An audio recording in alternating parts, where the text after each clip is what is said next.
நமச்சிவாய சிவாய நம. அனைத்து தமிழ் உள்ளங்களுக்கும் கனிவான வணக்கங்கள். ஜோதிட சாஸ்திரப்படி மேசராசி என்பது முதலாவது ராசியாகும். அஸ்வினி 4 பாதங்கள், பரணி 4 பாதங்கள் மற்றும் கிருத்திகை 1ஆம் பாதம் ஆக இந்த 9 பாதங்களில் பிறந்தவர்கள் மேசராசிக்காரர்கள். பொதுவாக பூமி, நிலபுலன்கள், வீடு, விவசாய தொழில், ஆள் அதிகாரங்களுடன் மேன்மையாக இவர்கள் இருப்பார்கள். அற்பமான ஆசைகள் இல்லாதவர்களாகவும் வாக்கு வன்மையும் கோப குணமும் முரட்டு சுபாவமும் உடையவர்களாக இருப்பார்கள். கம்பீரமான தோற்றமும் அகன்ற மார்பும் பெரிய நெற்றியும் உடையவராக இருப்பார். பொன் ஆபரணங்களுடனும் பட்டு வஸ்திரங்களுடனும் இருப்பார்கள். கல்வியில் மிகவும் திறன் பெற்றிருப்பார்கள். மெலிதான இளைத்த சரீரத்துடன் நீண்ட கழுத்து, கை கால்களுடன் இருப்பார்கள். நீண்ட ஆயுளை உடையவர்கள். இந்த ராசியில் பிறந்தவர்கள் மேன்மையான அந்தஸ்தும் கீர்த்தி, புகழ், செல்வாக்கு, சுகம் இவை அனைத்தையும் பெற்றிருப்பார்கள். எதையும் சுயமாக சிந்தித்து முடிவெடுக்க மாட்டார்கள். பிறர் கூறுவதையும் ஏற்றுக்கொள்ள மாட்டார்கள். இவர்கள் சுயநலவாதிகள். மேச ராசிக்காரர்கள் தனக்கு தவறு என்று பற்றால் அநீதியை எதிர்த்து அப்போதே போராட தயங்க மாட்டார்கள். தமது கருத்தை சொல்ல கூச்சப்பட மாட்டார்கள். இவர்கள் வேகமானவர்கள். புன்னகையுடன் மற்றவர்களுடன் பழகுவார்கள். இவர்கள் சுயநலம் மிக்கவர்கள். தன்னை பற்றியே அதிகம் சிந்திப்பவர்கள். குழந்தை உள்ளம் கொண்டவர்கள். கள்ளம் கபடமற்ற குணம் கொண்டவர்கள். எதையும் நறுக்கென்று சொல்லும் குணம் உடையவர்கள். இந்த ராசிக்காரர்களின் தலையிலோ முகத்திலோ முதுகிலோ மச்சம் அல்லது தழும்பு காணப்படும். மேசராசியில் பிறந்த ஆணுக்கு அகன்ற தோல் பகுதி இருக்கும். மற்றவர்களை விட தன்னால் எந்த காரியத்தையும் சிறப்பாக செய்ய முடியும் என்று உறுதியாக நம்புவார்கள். பணம், புகழ் இதில் எது வேண்டும் என்று கேட்டால் புகழ்தான் வேண்டும் என்பார்கள். மேசராசிக்காரர்கள் தனிநபரிடம் கோபம் கொள்ள மாட்டார்கள். மேசராசிக்காரர்கள் பிச்சைக்காரராயினும் அரசராயினும் இருவரிடமும் ஒரே மாதிரியான உணர்வுடனும் அன்புடனும் பழகுவார்கள். இவர்கள் எதிர்காலத்தை பற்றியோ கடந்த காலத்தை பற்றியோ கவலைப்பட மாட்டார்கள். நிகழ்காலமே முக்கியம் என்று திடமாக நம்புவார்கள். இவர்களுடைய உலோகம் இரும்பு. ஆகையால் இரும்பை போன்ற மனோதிடம் மிக்கவர்கள்.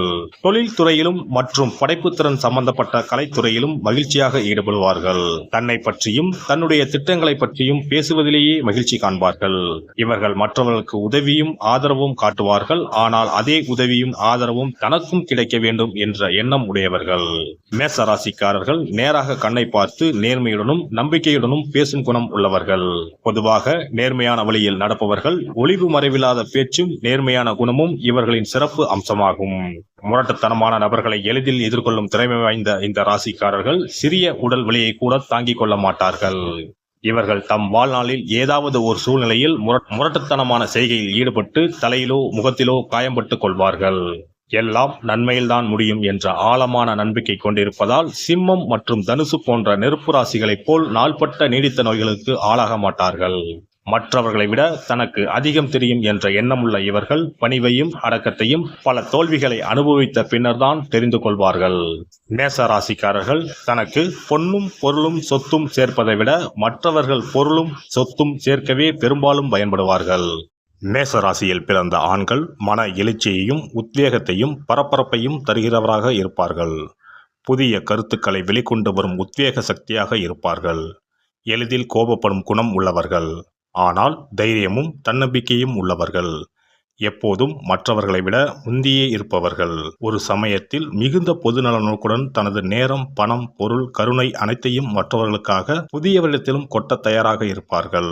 ஆனால் அவர்களே தனது தேவைகள் பூர்த்தியாகாமல் இருந்தால் சில நேரங்களில் எதையும் சகித்துக் கொள்ளாமல் முட்டாள்தனமான சுயநலத்துடன் அதிகாரமாக நடந்து கொள்வார்கள். காதல் விஷயத்தில் மிகுந்த ஈடுபாட்டுடன் இதுவரை கண்டிராத உண்மை காதல் என்பது போல் நடந்து கொள்வார்கள். இடையிலேயே அக்காதல் முறிய நேர்ந்தால் எல்லா வகையிலும் சீர் செய்ய முயல்வார்கள். முடியவில்லை என்றால் வேறொரு பெண்ணுடன் புதிய காதலை முதல் காதலில் காட்டிய ஈடுபாட்டுடன் தொடர்வார்கள். இவர்கள் உயர்ந்த லட்சியங்களை கொண்டவர்கள். ஆனால் மன உணர்ச்சிகளால் எளிதில் பாதிக்கப்படக்கூடியவராக இருப்பார்கள். உண்மையான காதல் என்று வரும்போது மிகவும் விழிப்புணர்வுடன் கூடிய முழுமையான விசுவாசத்தை கொண்டிருப்பார்கள். அவர்கள் எதிர்பார்க்கும் காதல் உணர்வை நீங்கள் வெளிப்படுத்தவில்லை என்றால் வேறொருவரை தேடிச் செல்லவும் தயங்க மாட்டார்கள். திருமணத்திற்கு பிறகு மனைவி கட்டுப்படுத்துவதை விரும்ப மாட்டார்கள். திருமணம் இவர்களுக்கு சிறை அல்ல. மனைவி கணவனுக்கு கட்டுப்பட்டவள் என்பதே இவர்கள் எண்ணம். ஒரு பெண்ணுடன் காதல் உறவு கொண்டுள்ள போது மற்ற பெண்களோடு எந்த தொடர்பும் கொள்வதும் அவர்களுடைய உண்மை காதல் கொள்கைக்கு மாறானது. மனமாற உணரப்படாத உணர்வு இருப்பது போல் பாசாங்கு செய்ய மாட்டார்கள். தனது கனவு காதலிக்கு ஈடாக அவ்வளவு எளிதில் வேறொரு பெண்ணை தேர்ந்தெடுக்க மாட்டார்கள். உயர்ந்த லட்சியங்களை கொண்டவராக இருந்தாலும் தன்னிடம் எந்த தவறு இல்லை என்று கூறும் அகந்தை உடையவர். மனைவி அல்லாது மற்றொரு பெண்ணுடன் கூடாத நட்பு என்பது இவருடைய நேர்மையான எண்ணத்திற்கு எதிரானது. எதிலும் முதன்மையாக இருக்க வேண்டும் என்ற எண்ணம் உடையவர். எல்லாம் தனது என்ற எண்ணமும் பொறாமை குணமும் உடையவர். பெண்களுக்கு அவர் தர மறுக்கின்ற அனைத்து உரிமைகளும் தனக்கு மட்டும் இருக்க வேண்டும் என்று எண்ணுபவர். இவர் இயல்பாகவே ஒரு போராட்டக்காரர். அதிகாரத்தை எதிர்ப்பதில் விருப்பமும் தான் மற்றவர்களை விட புத்திசாலி என்ற எண்ணமும் கொண்டவர். தன்னுடைய அவசர குணத்தால் பல முறை தவறுகளில் சிக்கிக்கொள்வார். தன்னுடைய கூடுதலான தன்னம்பிக்கைக்கும் அதிகார தோரணைகளுக்கும் இடையில் உள்ள தாழ்வு மனப்பான்மையை ஒத்துக்கொள்ளவே மாட்டார். தான் விரும்புவதையே மற்றவரும் விரும்ப வேண்டும், தான் வெறுப்பதை மற்றவரும் வெறுக்க வேண்டும் என எண்ணுபவர். தான் காட்டும் அன்பையும் காதலையும் நட்பையும் அப்படியே மற்றவரும் தனக்கு தர வேண்டும் என்று எதிர்பார்ப்பவர். இவருடைய பேச்சிலும் செயலிலும் ஒளிவு மறைவு இல்லை. எதையும் நேரடியாக தெளிவாக பேசிவிடுவார். தேவையற்ற விளையாட்டுகளில் ஈடுபட மாட்டார்கள். எதிலும் நேரடி அணுகுமுறைதான். பெண்கள் அவரிடம் தம் காதலை முதலில் சொல்வது அவரை இழப்பதற்கு சமம். எங்கும் அவர்தான் முதலடி எடுத்து வைக்க வேண்டும். சிறு சண்டைக்கு பின் அவர்தான் முதலில் தன் காதலிடம் மனைவிடம் மன்னிப்பு கேட்பார். தன் காதலி அல்லது மனைவி உடல்நலம் குன்றியோ சோகமாகவோ இருந்தால் கூடவே இருந்து அன்பாக கவனித்துக் கொள்வார். தனது காதலிக்கு மனைவிக்கு தான் உலகம் என்று இருக்க வேண்டும் என்ற எண்ணம் உடையவர். தனது காதலி மனைவி பெண்மைக்குரிய அனைத்து குணங்களையும் கொண்டவளாகவும் அதே சமயம் ஆண்களைப் போல் செயல்படும் பெண்ணாகவும் இருக்க வேண்டும் என நினைப்பவர். திருமணத்திற்கு பின் வீட்டு நிர்வாகம் முழுக்க தன் கட்டுப்பாட்டுக்குள் இருக்க வேண்டும் என எண்ணுபவர். பணம் செலவழிப்பதில் தாராள மனதுடையவர். மிகுந்த செலவாளி. சற்று சுயநலமாகவே இருப்பாரை தவிர கஞ்சத்தனம் உள்ளவர் அல்ல. தனது தொழிலை வேலையை அடிக்கடி மாற்றினாலும் மனைவியை நன்றாகவே கவனித்துக் கொள்வார். பணம் வரும் வழியை நன்றாக தெரிந்து வைத்திருப்பார்.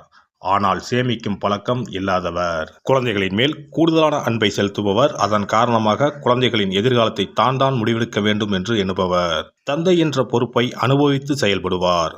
அவருடைய சுதந்திரமான உணர்வை ஏற்றுக்கொண்டு உணர்ச்சி வயப்படும் குணத்தை புத்திசாலித்தனமாக கையாண்டால் அவர் நட்புடன் இருப்பார். இல்லை என்றால் அவருடைய நல்ல சக்தியெல்லாம் இழந்த நிலையில் எதிலும் பற்றற்று காணப்படுவார். இயல்பாகவே எதற்கும் பணிந்து போகும் குணம் இல்லாதவர். அவர் தலைவனுக்கு தலைவன். எனவே அவருடைய குணத்தை அழிக்காமலும் நம்முடைய தனித்தன்மையை இழக்காமலும் அவரோடு பழக வேண்டும். எல்லாம் வல்ல இறையருளால் நீங்களும் உங்கள் அன்பு குடும்பமும் உடல் நலம், நீலாயுள், நிறை செல்வம், உயர் புகழ், மெய்ஞானம் ஓங்கி வாழ்க வளமுடன். இந்த வீடியோ பதிவு உங்களுக்கு பிடித்திருந்தால் லைக் பண்ணுங்க, கமெண்ட் பண்ணுங்க, ஷேர் பண்ணுங்க. மறக்காம சப்ஸ்கிரைப் பண்ணுங்க. பக்கத்துல இருக்கிற பெல் பட்டனை கிளிக் பண்ணுங்க. நன்றி, வணக்கம். ஓம் நமச்சிவாய. சிவாய நம.